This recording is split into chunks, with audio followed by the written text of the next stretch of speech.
Ladies and gentlemen, boys and girls, what's going on? We've made it. It is the final episode of the year. First of all, I just need to say thanks to all of you for listening along. Erik, Matthew, thanks for coming along for the ride this season. Good first year. I'm looking forward to next year. If they'll have us back on, we'll see what happens. But it's episode 20 of the Next Man Up Injury Podcast. We're going to give you a few injury updates going into the last week of the regular season for the NFL, as well as some outlooks for Dynasty in the future and some of our favorite DFS picks for this week, because a lot of us are done with fantasy for the year, but DFS still rolling. So, Erik, speaking of fantasy championships, I'm assuming you won all 5 as you swept your leagues this year. Is that right? Easy peasy. Wasn't Hey, even a competition. I'm so proud of you. Matthew, I know you missed out on last week, but you were balling hard in Vegas. Hopefully you just brought all the money home. If you didn't in your fantasy leagues, I'm hoping you at least did in Vegas. But we were talking in our group chat, Erik and I, about Amon-Ra St. Brown after the pod, during the pod, before the pod, everything last week. And you didn't really get in on that. And you texted us last night and said, "Oh boy, I might need to go off about Amon-Ra St. Brown." So, sir, the floor is yours. Please tell us about Amon-Ra So St. Brown. here's the thing. It's going around the Twitter sphere that Amon-Ra St. Brown is an automatic sell. And I will admit, if you go by the keep trade cut values, his value is right around where I would probably be looking to sell him. If someone came to me with Mike Evans for Amon-Ra St. Brown, okay. But in reality, he's not going for that. And a lot of people were saying, well, sell him for an early second. And I just don't see how someone you took with a late second and then swapping them for an early second after they just posted a 200-point PPR a year is helping your team. Now, I'm going to read out some names here because I did a little research yesterday on other players that posted 200-point PPR years in their rookie years. And this is from like the last 10 years. Calvin Ridley, Justin Jefferson, Mike Evans, Keenan Allen, A.J. Brown, Amari Cooper, Chase Claypool, CeeDee Lamb, Michael Thomas, Julio Jones, Odell Beckham, A.J. Green, Kelvin Benjamin, Jordan Matthews, Jamar Chase, Jalen Waddle, and Amon-Ra St. Brown. That's the list. That's the list of all the players that have done this. And I hear the argument, there was no one else on the team. But guess what? If there's no one else on the team, the defenses can key in on that player. It doesn't magically make people able to catch 10 balls a game for 120 yards and a touchdown. Anyway, that's my spiel. I hope y'all enjoyed it at least. I hope the others enjoyed it. I could go more, but it would take 30 minutes, and we don't need to do that.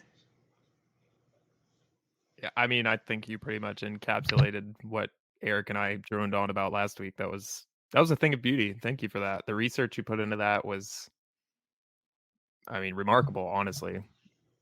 I'm not even mad. I'm impressed. I don't know. It blows my mind. People don't want good players on their team, I guess.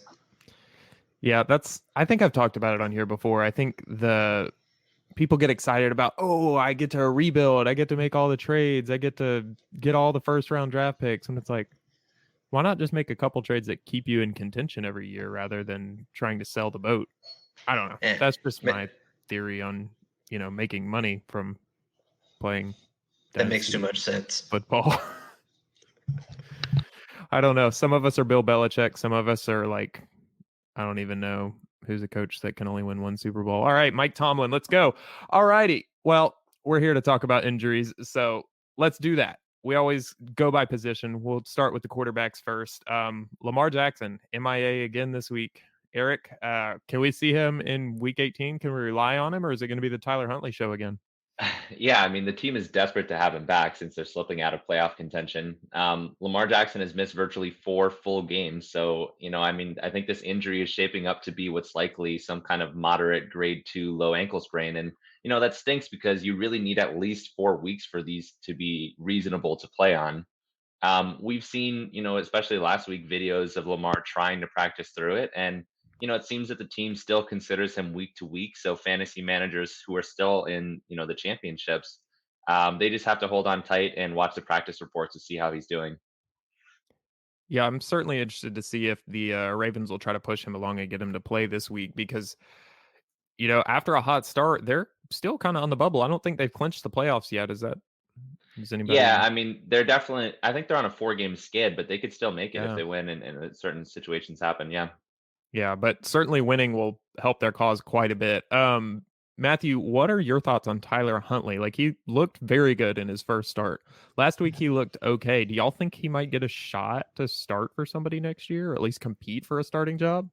Well, correct me if I'm wrong. I think he's still under contract with them going into next year. So, and I can't imagine the Ravens letting him walk. I would keep him as the backup at pretty much almost by any means possible because he's literally Lamar Jackson light. Yeah. Like the odds of finding someone else that matches Lamar Jackson's skill set just so perfectly that you basically plug him in and he's able to at least give your team a chance. I'm not saying he's Lamar Jackson, but he gives his team a chance. Now, if I was another team, I would definitely try to snag him and see if you can kind of duplicate maybe what the Ravens have going. But I just don't see a scenario that the Ravens want to get rid of him. All right, I had to look because I didn't know myself. It is only a 1-year deal with Baltimore, so he is a free agent at the end of this year.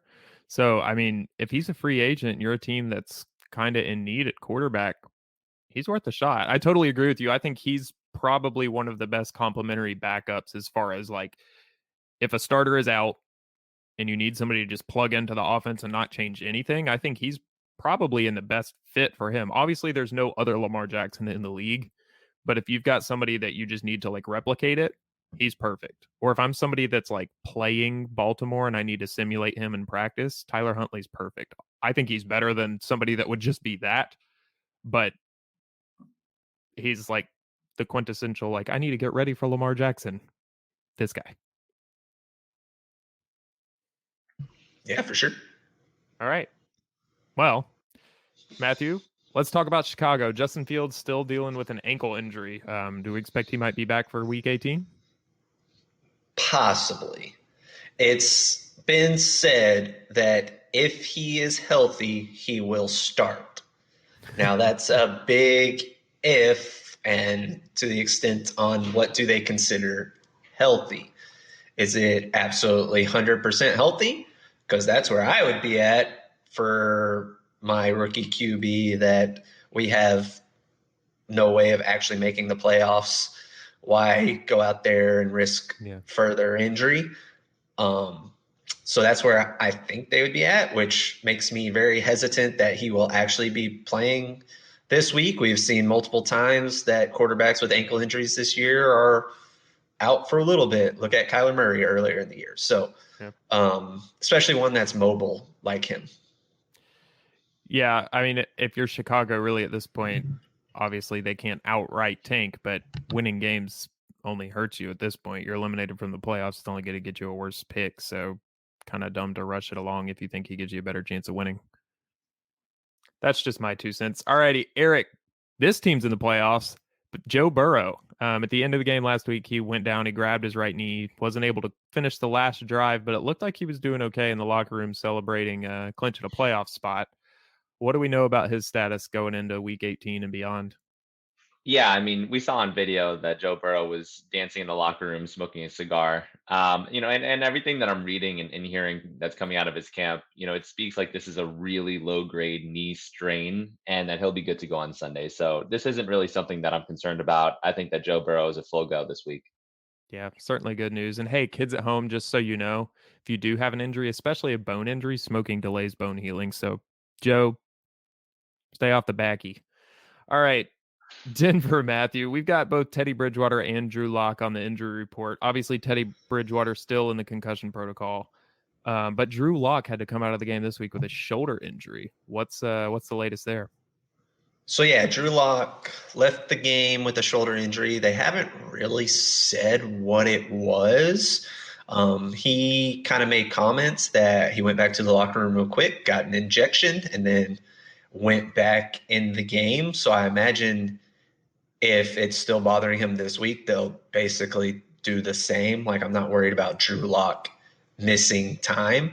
Now, playing Drew Lock in daily fantasy is a different story that we won't necessarily get into. But yeah, all signs are that Drew Lock will be starting and that Teddy B's not going to clear the protocol this week, is at least how all the questions have been answered thus far. Now, if they get later in the week and Teddy's getting full practices in, then that's a different story. But right now, I don't expect him to clear protocol, and I expect Drew Lock to be starting with a bummed shoulder, possibly injected to be numb, and Drew Lock's not that great anyway, to as wrong as I was about that this year. Me too. I was expecting big things out of Drew, but unfortunately not. Eric, Jared Goff dealing with a knee injury in Detroit. We just going to see Tim Boyle forever, or is Goff coming back soon? Yeah, I mean, it's sounding like Goff isn't going to play this week. I didn't really find much out there as to what exactly this knee injury is or the nature of its severity, but we know that he originally injured it about 2 weeks ago during the Arizona game. He technically missed the Atlanta game, I think, because of his COVID, his symptoms. But I think in actuality, it would have been his knee that would have kept him out anyway. He missed all of last week's practices because of this injury, whatever it is, and he missed his second straight game last week. So I think what I read was Dan Campbell is already saying that they're anticipating starting Tim Boyle again, but there's a chance that Goff beats expectations and plays. But I think for a team that isn't really looking towards the playoffs at all, that they just might send Tim Boyle back out there. Yeah, either way, still love him on Ross St. Brown. All right, Matthew, last quarterback for us here. Jimmy Garoppolo suffered a thumb injury, and we saw the first of Trey Lance truly starting with no opposition this week. He finished as QB 10. Do you think he's going to hand the reins over? And it's going to be the Trey Lance show from here on out? I think so, at least for this last week. Now, if they make the playoffs, that might be a different story. Mhm. But Jimmy G, he tore his UCL in his thumb, which I like to call the wobble thumb injury, because basically it makes your thumb quite unstable, and he fully tore it. So it's going to make gripping the football very difficult for him, and you kind of need to do that to be able to throw the ball. Now, he did injure it during the game 2 weeks ago and played the rest of the game. So maybe that's what maybe he can play through it. I doubt he does, though. I imagine he's not going to be able to really throw the ball well and grip it well. 2 weeks is pretty quick turnaround from a UCL complete tear. So I think it's still going to be the Trey Lance show going forward. Yeah, totally agree. And moving forward, like into next year and beyond, I certainly prefer Trey Lance. Even if he ends up being a stash for one more season, I think he's going to have a good career if last week's any indication. All right, moving on to the running backs. We're going to start off in Arizona with James Conner and his heel, Eric. I know we talked about it a good bit last week, but is he going to be good to go this week? Is he going to be limited? What's going on? Yeah, I mean, there was a lot of cautious optimism coming out of his camp last week about his availability against the Cowboys. He was a late scratch even 2 weeks ago, and fantasy managers got the signal late again this past week that Connor wasn't going to be able to go. This really is a pain tolerance issue. So, technically, he could get the green light any week now. He logged a limited practice Friday last week and, was listed as questionable for Sunday's game. So, that kind of tells you that he's close. I think he's got a good shot to play this week. We've seen it twice now where the practice reports, are basically going to be the ones to tell you whether or not he's realistically going to play this week. Yeah, he was one of those players coming into the season that we were all a little, I don't know how I want to word this, cautious about drafting. And he came up aces this year for Arizona. I mean, scored a ton of touchdowns. He was good in fantasy as well. Scored a ton of touchdowns, stayed on the field fairly consistently, and with the exception of this heel injury at the end of the season. But he's only on a 1-year deal. Do you guys feel like Arizona brings him back and signs him, to an extension or just another 1-year add-on and keeps kind of plugging along to see what he can do? He'll be 27 next season.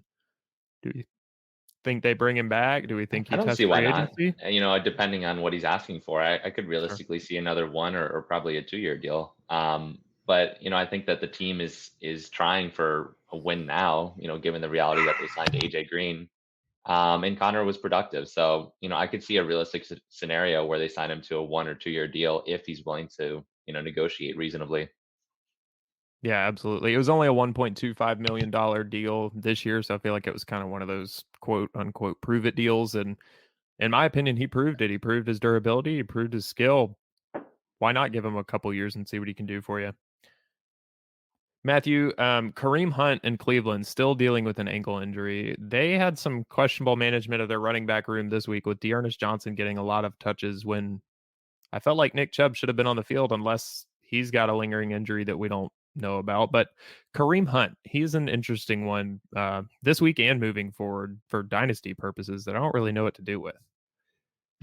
Yeah, Kareem Hunt. I'm almost curious if a lot of the decisions that were made during that game, especially with Chubb and Hunt not playing, because he did log some limited practices at the end of last week. Hunt did. If it had to do with Cleveland knowing they're not going to make the playoffs, and why take these two backs and put them through more punishment than is needed.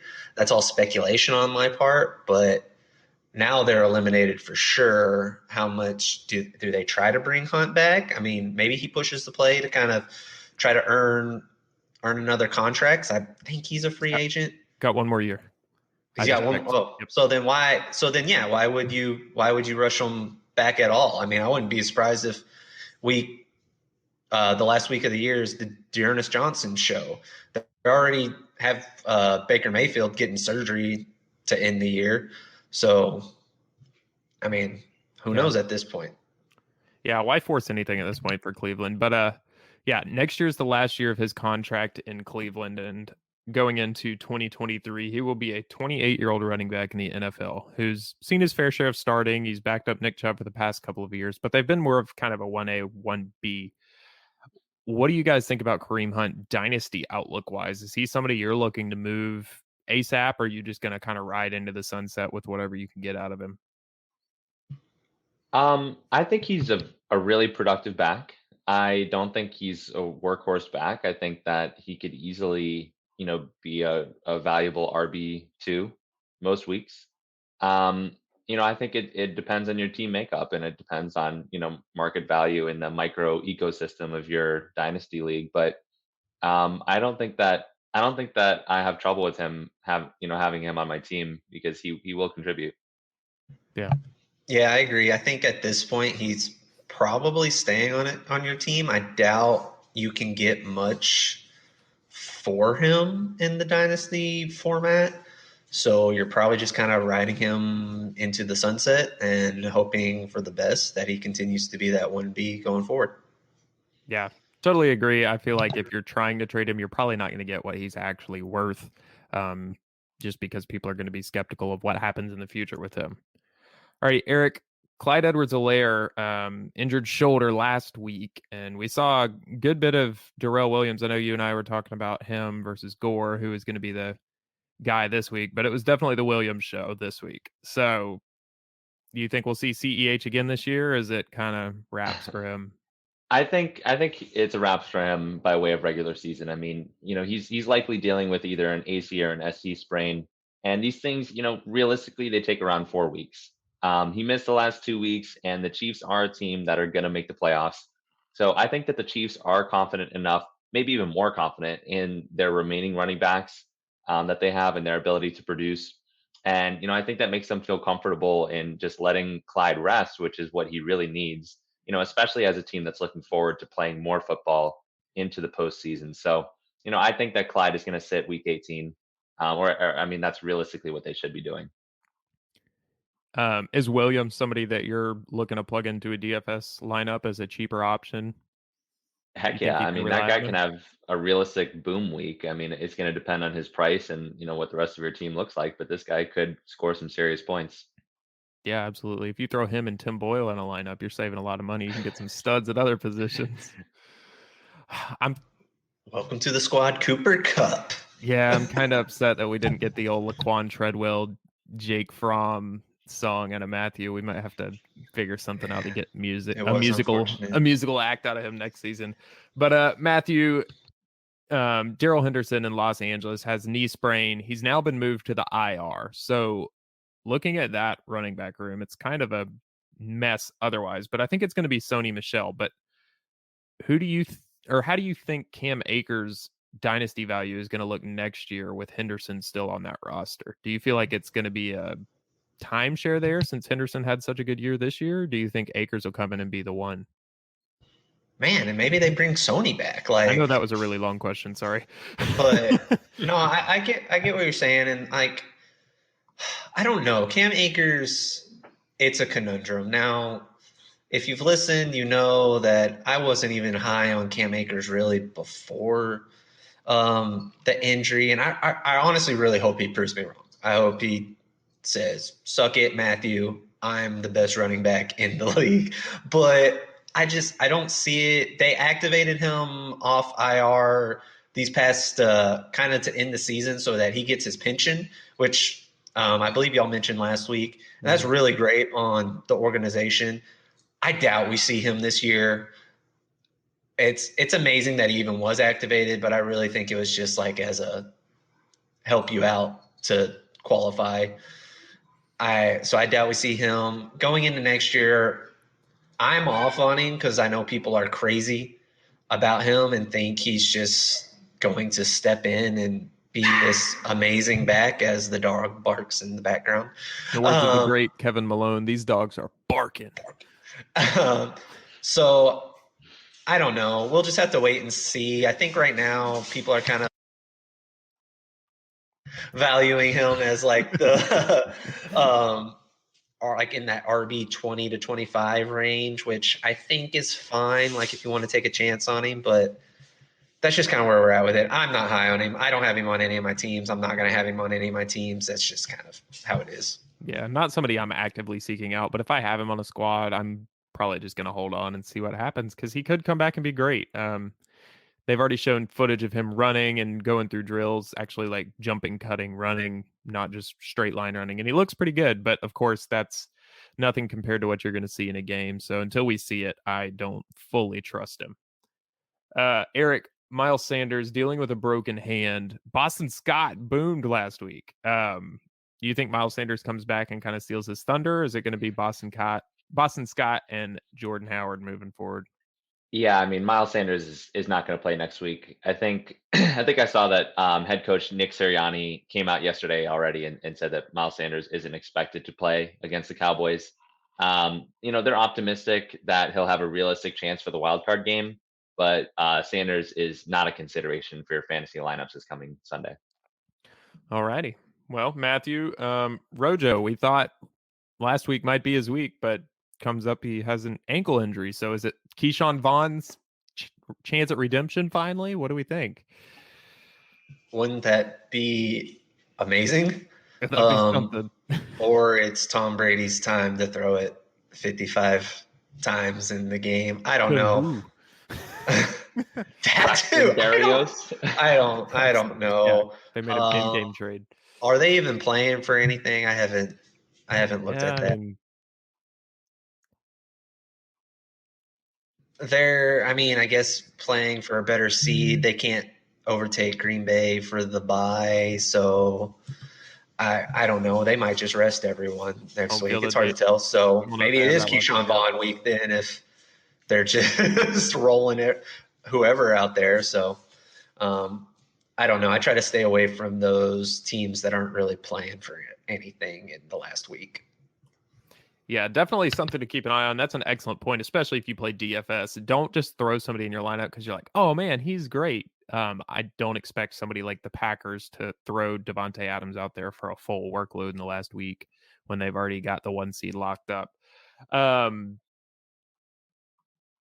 Yeah, where was I? Sorry. Eric, Antonio Gibson. Let's talk about your Washington football team, my man. Got a hip injury. Jarrett Patterson, great week last week. Is he just going to usurp Gibson and Antonio Gibson's no longer a thing, or do I need to pump the brakes here? I was excited No, about Patterson coming out of I Buffalo. would pump the brakes a bit. I mean, Gibson was limited with his hip injury as of last Wednesday before being ruled out because of COVID. But Gibson, he kind of always plays hurt. That's become part of his pedigree, and Ugh. he had the limited tag. Even just 2 days after Sunday's game when the injury occurred, which indicates that he may have been on track to play last week if it wasn't for COVID. So I think that he's really just getting some extra time to rest up, given his COVID designation last week. I expect Gibson to be out there for this week, barring any setbacks in practice. I think that might be the motto for the 2021 season. 2020 at that, if it wasn't for COVID. Alrighty. Moving on to, well, before we move on, Matthew, I saw you're pumping your fist. Do you need to take a victory lap on Jarrett Patterson? I know he was one you were excited about. I gave you your Amon Ra moment. Do you need a Patterson No, moment? Or are we that's okay. I don't need a Patterson moment, but it does feel good that he's at least getting playing time this year when I got called a stupid idiot for ranking him so high last year. So You're not a cottonhead in any muggins. I am sometimes, but all righty, let's talk wide receivers, my man. DeAndre Hopkins and Rondale Moore both out last week in Arizona. Are we expecting them both to continue to miss time? I know D-Hop with the hamstring injury obviously is going to miss this week. They're hoping to get him ready for the playoffs. Do you think he's somebody they're going to be able to rely on? D-Hop's been said that he's not going to be back till probably the NFC Championship, and anything before that is unrealistic. So that really sucks for the Cardinals' playoff chances. Now, Rondale Moore, he's a lot closer to playing. Seems like he'll play. Being a rookie, is that someone they try to save for the playoffs or not? Who knows? He had some limited practices last week. I'd imagine in a normal week he'd be good to go this week, but once again, it's last week of the season. Who knows? Are they trying to save him for the playoffs? I don't know. Yeah, they're certainly going to make the playoffs. I think it'd be wise for them to give him another week to rest, but something to keep an eye on if you're looking for a filler for your DFS lineup. Erik, this is one that I'm just super sad about. Michael Gallup was somebody I was excited to see where he ends up next year. And then this week, sadly, tears his ACL. So how do you feel like we should go about dealing with him in Dynasty this offseason and into next year?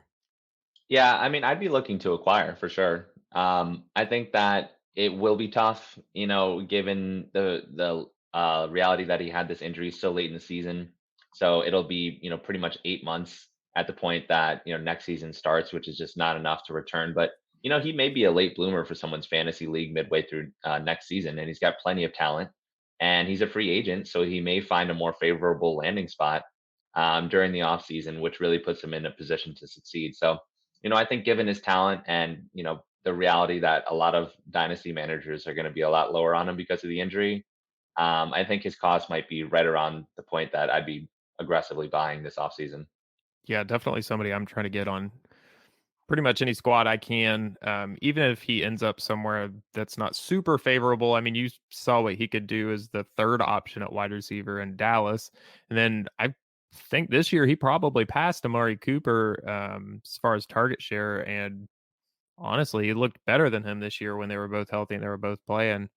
I don't know, it might be a stretch. I see Matthew kind of looking back and forth. You probably watch more Dallas football games than I did this year, but I really like Gallup. I wouldn't go that far, but maybe Gallup not that was far awesome yet. this year. He's not as polished, but just watching him play is always exciting.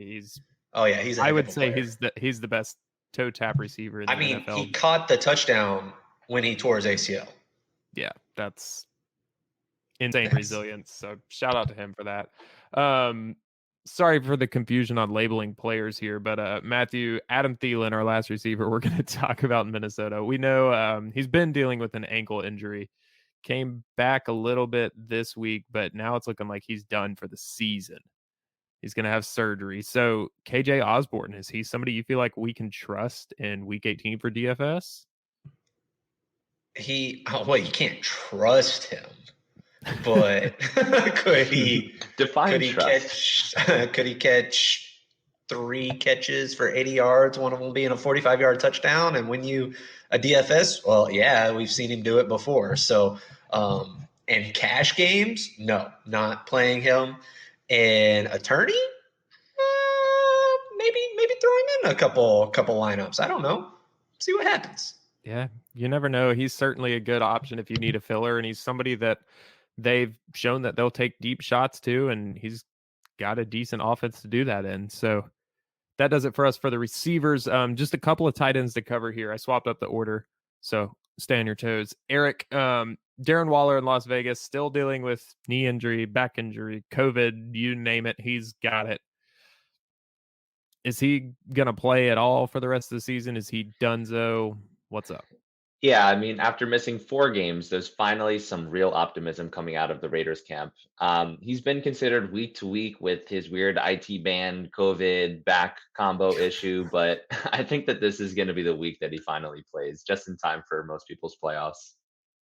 All right. Yeah. So, just kidding. That was a good one, Eric. Drafted him in the Let's just third put- round for a reason. Are you guys dropping him in your dynasty ranks after all the, super hot start this season? Then he kind of fell off, and then he dealt with a bunch of different injuries, kind of ticky-tacky stuff towards the end of the season. Are you changing him in your dynasty ranks moving into next year? Probably. I'm trying to remember where I had him in my dynasty ranks. I mean, I had him I probably had him at 3, I think, going into the year. He might be 5 now. Like, Kyle Pitts has definitely overtaken him. Who's 4? Mark Andrews has definitely. Mark Andrews is my number 1 right now. Wow. I know a lot of people say Kyle That's Pitts, different. but Mark Andrews number 1. And I would like to say I kind of called that before the year. I wrote an article mentioning that Mark Andrews was an acquire now before he has his elite season, but I digress. Yeah, no, I think that's a good call. Eric, how do you feel about it? I'd stick him right around 3 or 4. Totally fine. I mean, I think Kittle, Pitts, definitely there. I'm seeing some people sour on Travis Kelce. But I think that there's some really good young tight ends who could score tons of points in the next couple of years. So I think as long as you're putting Darren Waller somewhere in the top 5, it's just right. Yeah, watching that game seemed like Ben Roethlisberger's swan song last night at Heinz Field. I am hopeful that Pittsburgh gets a good quarterback for Najee and Pat Freiermuth for the future, because I think those are 2 guys that are going to be some dynasty studs if they end up with a good quarterback that can facilitate a good offense for them. And Matthew, you brought him up, Kyle Pitts, dealing with a hamstring injury now. Do we think he's going to be ready to go for this week, or is it going to be Hayden Hurst? I doubt he's ready to go. And if you're Atlanta, why push him to go? He's clearly a big part of your future for this team. Why rush him back from a hamstring injury just to possibly have him aggravate it worse and make it a problem for the future? No, just rest your young stud and be happy. Yeah, absolutely. He had over 1,000 receiving yards this season, so kudos to him and that Atlanta offense for getting him the targets, and for him being able to get open that much even without Calvin Ridley on the field. Hopefully Ridley can get back next season. That offense can kind of turn it around, and that Atlanta team can start looking better. I know a lot of people are excited about Pitts. They have a really good corner in AJ Terrell. He's one of the best in the league statistically this season. So if they can kind of just string together these few really good players and come up with a decent team around them, I think they can be competitive. They got to figure it out. They got stuff going on. They just got to get it straightened out in Atlanta. Anybody we left out? Anybody else you guys feel we need to talk about? No, it was a fun year. Fun year it was. Is that going to wrap it up, or do we need to have the trivia showdown to end all trivia? We could just wrap it up because I'm ahead and then we need trivia. Win. Matthew said, "Let me get that first round bye." It's not that easy, my friend. All righty, guys, buckle up. We've got a fun one here. Let me double check our scores because I know it's a close one. All righty. So Matthew has taken the lead from the very first week that we started trivia. We kind of started halfway through the year. I'm excited to see how it goes moving forward. But Matthew's up 2 points. It is 17-15 on the season in favor of Matthew. So Eric, you've got a 2-point hole, but I've got 8 questions for you gentlemen tonight. all centered around things that happened this season. So I'm not really testing your deep, crazy NFL knowledge or anything too wacky and wild. It's all based on this season. So we'll see how much attention you paid. Oh boy. We ready to go? Let's roll. All righty, gentlemen. Our first question. Which player had the most targets without a drop this season? Since we have so many, I'm going to institute a 10-second timer on each question. Oh, shoot. I'm ready. Okay. Certified truth right here.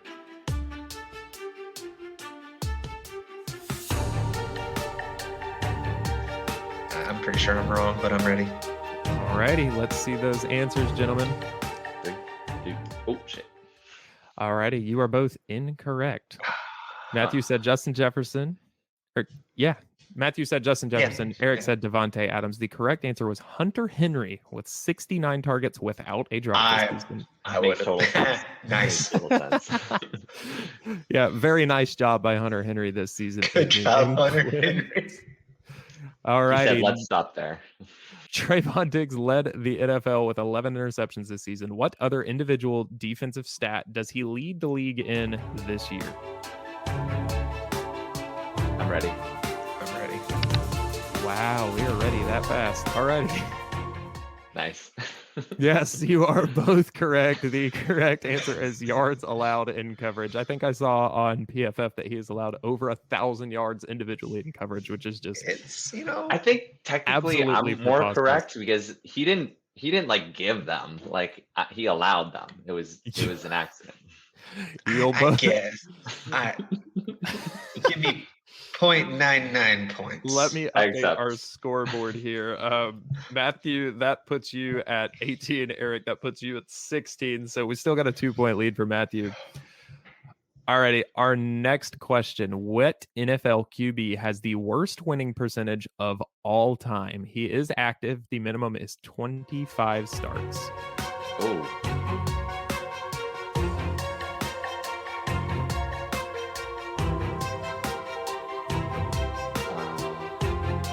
He did start last week. I'm ready. All right. 3,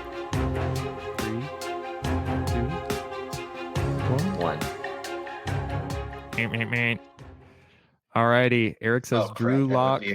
That would have been That is right. incorrect. I didn't Matthew get someone didn't get in. an answer in. The correct answer is Mike Glennon. He is 6 for 25 in his first crap. 31 starts, which is a 19% winning percentage. That Hey. is- Drew Lock has to be He's close, got- though, to be honest. He's got 6 wins.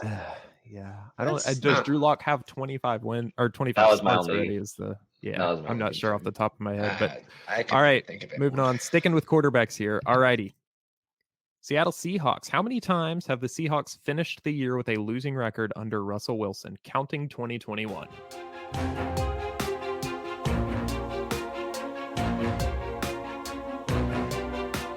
I'm ready. I'm ready. All righty. Oh, The Fantasy Ferret says 1. Eric says 4. The correct answer is 1. This is the first season under Russell Wilson's quarterbacking leadership that the Seattle Seahawks have not had a winning season. So Matthew takes a 3-point lead here. It is 19-16. Sun's getting real low, Eric. Ayo. You're going to have to pick it up. we'll call it a comeback. I was trying to remember when the 7-9 year that they made the playoffs was, but that was before his time. I believe that was the year before him or 2 years before him. Yeah, when Marshawn Lynch said, "Hold my," Yep. Mhm. that was fun. Yep. Fun game. Mhm. Old my Skittles. Hold my Skittles. This one, there are 2 points available. If you can guess the correct number, you'll also get a point. That'll make more sense in a second. Alrighty. For the first time in his career, Tom Brady was shut out by the New Orleans Saints in Week 16. That ended a streak of 255 straight starts without being shut out. What quarterback holds the NFL record for the most starts without being shut out? Bonus point available if you know how many starts it was. This quarterback is retired. I'm ready. I think I'm ready. Alrighty, let's see those answers. The correct answer is Drew Brees with 304 starts. Neither one gets it correct. Erik says Peyton Manning with 400 starts, and that's a lot of starts. That's And a lot of starts. Matthew says Brett Favre 320. Both of those are incorrect. Sorry, gentlemen. Dang. Tough. Alrighty. Brutal. We've got another 2-pointer on the board. So Cam Newton this season eclipsed a career rushing yard mark of 75 rushing touchdowns. Name the only active player with more career rushing touchdowns than Cam Newton, and how many touchdowns he's scored. Oh. If you can guess it correctly, you can get a bonus point. I think I'm ready. All right. I'm ready. Alrighty, let's see those answers. Oh, crap. The correct answer is Adrian Peterson at 120. You both said Dang, 80. nice, dude.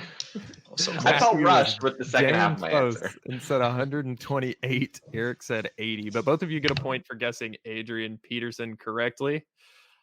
All righty, gentlemen. We've just got a couple left here. I think the math isn't adding up in your favor, Erik, but we're going to finish this strong and see if you can cut the lead. When was the last time that the New York Jets beat the Philadelphia Eagles? That's a good question. When was the last time the New York Jets beat the Philadelphia Eagles? I bet JJ can tell you. All right, I'm ready, though. I'm ready. Alrighty, let's see those answers. The correct answer is never. The Jets are 0 and Mine has to 11. count for never. I feel like the NFL didn't exist. Erik said 1820. The What? NFL did not exist. Eric can have that point. Wow. Eric can have that point. Matthew said 1994, which is somehow closer. Alrighty, my final question for you on the season. Justin Tucker broke the all-time record for the longest made field goal in NFL history this year against the Lions of all teams. How long was the kick? I'm ready. Make sure you carry the 0, Matthew. Counting on his All right, I fingers, think I'm ready. counting on his toes. Alrighty, let's see those answers. The correct answer was 66 yards. Nice. Erik, with a nice miss, said 69 points. Matthew is correct with 66. It was a very nice miss. Well done. Matthew, congratulations, sir. Our next you. man up trivia you. champion. Doubled your lead tonight. Finished 21-17 final score. You know, you got to finish strong. You got to finish strong. Yeah. You guys want my tiebreaker question just for giggles? Sure. Sure. Alrighty. I might giggle. Might giggle. I might. Oh. Ooh. Excuse me. I'm going to set a timer for 15 seconds. You can earn a point each if you can name the last 10 Super Bowl champions. You don't have to give me a year. Just name the last 10 in reverse order. Ready? Reverse. Go. Reverse order.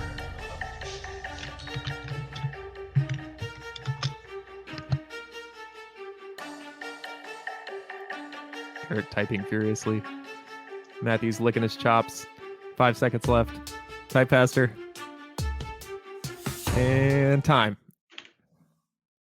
All righty. We got. Oh, Erik, I don't think watched any Super Bowl in the last 5 years. I felt very rushed. He says Saints, Seahawks, Patriots ×3 Steelers without an E at the end of it. Matthew would have got 2 bonus points with Bucks and Chiefs in our last 2 Super Bowls. Yes, that makes sense. All right, guys, that was my just for fun was hard. tiebreaker. Yeah, sorry. I thought about doing like halftime shows or something just absolutely preposterous, but I mean, overall, I've got to give it to you. It was an excellent job. A great year altogether. I appreciate you, gentlemen, all of your hard work this year and all the research you did. You made my job as a host very easy, and I appreciate it. But that does it for us this week and for this season on The Next Man Up. Of course, if you have any questions or if you want to pick our DFS minds, they may not be the brightest, but we'll at least give you something to laugh at. Gentlemen, tell us where we can find you on the Twitters. Erik, how about you? All right. I am the Nighthawk PT. You can find me on Twitter at FF_Nighthawk. Alrighty, thank you, sir. Matthew, our trivia champion, I will have a gift in the mail for you very soon, sir, as you're winning. Sorry, Erik. I'll send you a hug. Matthew, where can we find you Mine's on better.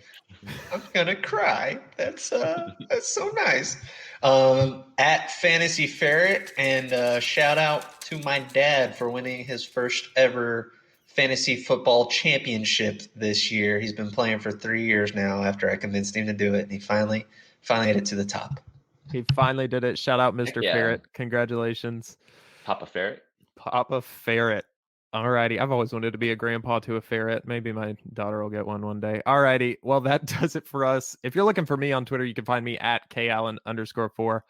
Gentlemen, I truly do appreciate it. I don't just say that to make your heads larger. They're perfectly sized. I wouldn't want to do that.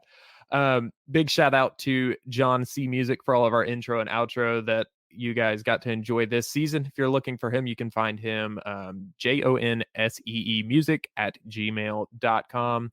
Again, shout out you guys for all of your help this season. And thank you to Ryder Dynasty for hosting us, letting us make this all happen. I know big things are coming for us next season.